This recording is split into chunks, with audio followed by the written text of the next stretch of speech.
പാലക്കാട് മണ്ണാർക്കാട് കരിമ്പുഴയിൽ ഒരു കുടുംബത്തിലെ 3 കുട്ടികൾ പുഴയിൽ മുങ്ങി മരിച്ചു. കാരാർകൂശി സ്വദേശികളായ റിസ്വാന, ദീമ, മെഹബ, ബാദുഷ എന്നിവരാണ് മരിച്ചത്. ഇന്നലെ വൈകിട്ട് ചെറുപുഴ പാലത്തിന് സമീപം കുളിക്കാനിറങ്ങിയപ്പോഴാണ് അപകടം. മണ്ണാർക്കാട് കരിമ്പുഴ കൂട്ടിലക്കടവ് ചെറുപുഴ പാലത്തിന് സമീപം പുതുതായി വാങ്ങിയ തോട്ടം കാണാനെത്തിയതായിരുന്നു കുട്ടികൾ. ഇതിനിടെ ഇവർ കുളിക്കാൻ പുഴയിലിറങ്ങിയപ്പോഴാണ് അപകടമുണ്ടായത്.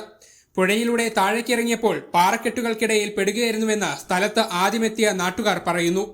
ഉടൻ തന്നെ ഇവരും ട്രോമ കെയർ വോളണ്ടിയർമാരും ചേർന്ന് കുട്ടികളെ പുറത്തെടുത്തു. എന്നാൽ ആശുപത്രിയിൽ എത്തും മുൻപ് പാറയ്ക്കൽ സ്വദേശിനി റിസ്വാന മരണപ്പെട്ടു. ഗുരുതരാവസ്ഥയിൽ ആശുപത്രിയിലെത്തിച്ച ദീമ, മെഹബ, പുത്തൻ വീട്ടിൽ ബാദുഷ എന്നിവർ ചികിത്സയിലിരിക്കെയാണ് മരിച്ചത്. അപ്രതീക്ഷിതമായുണ്ടായ ദുരന്തത്തിന്റെ നടുക്കത്തിലാണ് നാട്. കരിമ്പുഴയിൽ മുങ്ങിമരണങ്ങൾ തുടർക്കഥയാവുകയാണെന്നും പ്രദേശവാസികൾ പറയുന്നു. മീഡിയ 1 പാലക്കാട്.